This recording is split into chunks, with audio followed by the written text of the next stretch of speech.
বাংলার টাইটানিকে করে একদিন সারাদিন ঘুরেছি বাংলাদেশের সবচেয়ে বড় কৃত্রিম লেক কাপ্তাই লেকে। বোট ভাড়া থেকে শুরু করে ছোট বড় বিভিন্ন পাহাড়ে উঠা আদিবাসী গ্রাম, সুবলং ঝর্ণা, পাহাড়ের চূড়া এক রেস্টুরেন্টে লাঞ্চ সহ দিনটি শেষ করেছি ঝুলন্ত সেতুতে ভ্রমণ করে। এই সবকিছুই তুলে ধরবো আজকের ভিডিওতে। এই সৌন্দর্যগুলো উপভোগ করতে দেখতে থাকুন পুরো ভিডিওটি। আর আপনি যদি আমার ভিডিওটি ইউটিউব চ্যানেল থেকে দেখে থাকেন তবে আমার চ্যানেলটি সাবস্ক্রাইব করুন, আর ফেসবুক থেকে দেখলে পেজটি ফলো করুন। আগেই বলে নিচ্ছি, আমার ভিডিওটি গত বেশ কয়েক মাস আগে, যখন কিছুটা শীত ছিল, তাই ধরতে গেলে ট্যুরিস্ট সিজনে। ভোরের বাসে আমরা চলে আসি রাঙ্গামাটির রিজার্ভ বাজারে। ব্রেকফাস্ট সেরে রিজার্ভ বাজারের কাছেই এক ট্রলার ঘাটে শুরু করে ট্রলার নিয়ে দরদাম। আমরা মোটামুটি বিশাল বড় টিম ছিলাম, তাই একটু বড় বোট দরকার। দরদামে 3500 টাকায় ঠিক করে ফেলি বিশাল এক বোট সারাদিনের জন্য।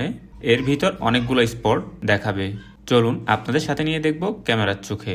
যেহেতু সারাদিনের জার্নি বোটেই, তাই আমরা কিছু কলা, চিপস, চানাচুর কিনে নেই। বোটে উঠে শুরুতে একটু বিরক্তি লাগতে পারে, কারণ জনবহুল এরিয়ায় পানি একটু নোংরা। তবে ভাসতে ভাসতে লেকের মাঝের দিকে চলে গেলে বিপরীত ঠিক ততটাই পরিষ্কার পানি। ধীরে ধীরে আমরা লেকের মাঝে চলে যাই। লেকের পানি একেবারে নীল রং ধারণ করছে, মনে হতে পারে সেন্ট মার্টিন। আর ভিউটা থাইল্যান্ডের ফিফি আইল্যান্ড অথবা ফুকেটের মতো, যেখানে ছোট বড় পাহাড়ের মাঝে চলে গেছে বিশাল লেক। আমরা আমাদের ফার্স্ট স্পটে চলে আসি, চলুন বোট থেকে নেমে দেখা যাক।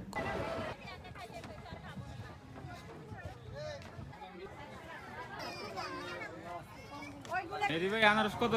10 টাকা লাগাও, 10 টাকা।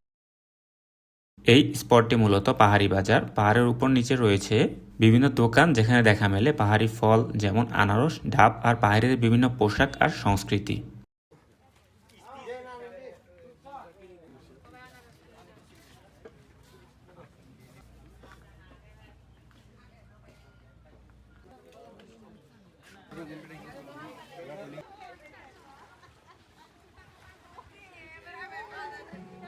পাহাড় বেয়ে চূড়ায় উঠলে কিন্তু লেকের ফুল একটি ভিউ পাওয়া যায়। পাহাড়ের চূড়ায় আছে আবার এক স্বর্ণ মন্দির।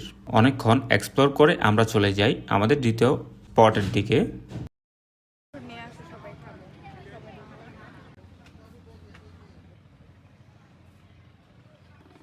এটিও আরেকটি পাহাড়, যেখানে আরো সুন্দর কিছু জিনিস দেখতে পেলাম। পাহাড়ি আখ বা ফল তো রয়েছেই, তাছাড়া পাহাড়িদের দ্বিতল বিশিষ্ট কাঠের বাড়ি, তাদের চাষবাসের বিভিন্ন জিনিস, যেগুলো সম্পূর্ণ ইউনিক লেগেছে আমার কাছে। এবার এই পাহাড় এক্সপ্লোর করে আমরা পরবর্তী প্লেসের পথে। ঘুরতে ঘুরতে চলে এলাম সুবলং ঝর্ণা, বড় নয়, সুবলং ছোট ঝর্ণা। এই প্লেসটি আগের দুইটি প্লেসের থেকে একটু ভিন্ন। এটি পাহাড়ের উপর একটু সাজানো স্পট, যেখানে কাঠের ব্রিজ, সুন্দর বসার জায়গা, বিশাল ঝুলন্ত দোলনা সহ অনেক কিছু রয়েছে। আর ঝর্ণা তো আছেই। প্লেসটির নাম সুবলং ছোট ঝর্ণা, আর ঝর্ণাটা কিন্তু আসলেই ছোট। তারপরও ঝর্ণা শীতল পানিতে অনেকেই শরীর ভিজিয়ে ক্লান্ত শরীরকে চাঙ্গা করার চেষ্টা করছে। কয়েকটি প্লেস ঘুরে দুপুর হয়ে গেল। এবার ট্রলার চালক আমাদের নিয়ে যাবেন আরেকটি পাহাড়ে, যেখানে পাহাড়িদের রেস্টুরেন্ট আছে, আর শুনেছি এখানে খাবারের টেস্টও অনেক ভালো। আমরা চলে এলাম চাংপাং রেস্টুরেন্টে। পাহাড়ের উপর খোলামেলা পরিবেশ, আছে একটি রেস্টুরেন্টে বসার প্লেস, আর আরেকটি ছোট করে মাটিতে বসেই খাবারের ব্যবস্থা, যেখানে লেক ভিউ দেখতে দেখতেই খাওয়া যাবে। চাংপাং রেস্টুরেন্টের বেশ কিছু খাবার আমরা অর্ডার দেই, তার ভিতর বেস্ট ছিল ব্যাম্বো চিকেন এবং কাচকি ফ্রাই। খাবার শেষে ক্লান্ত শরীর নিয়ে ঘুমানোর ইচ্ছে করছিল, বাট আমাদের আজকের আরেকটি প্লেস বাকি। সেটি হলো রাঙামাটির সবচেয়ে পরিচিত এক প্লেস, ঝুলন্ত সেতু। আমরা ঝুলন্ত সেতুর ঘাটে পৌঁছে যাই। 30 টাকা করে এখানের এন্ট্রি টিকিট। দুটি পাহাড়ি সংযোগ হিসেবে মূলত এই ঝুলন্ত সেতুটি। বিকেল টাইম আর প্রচুর দর্শনার্থীর ভিড় এখানে। ঝুলন্ত সেতুতে একই সময় খুব বেশি মানুষ উঠতে নিষেধ করলেও অনেক মানুষই একই সাথে উঠে থাকেন।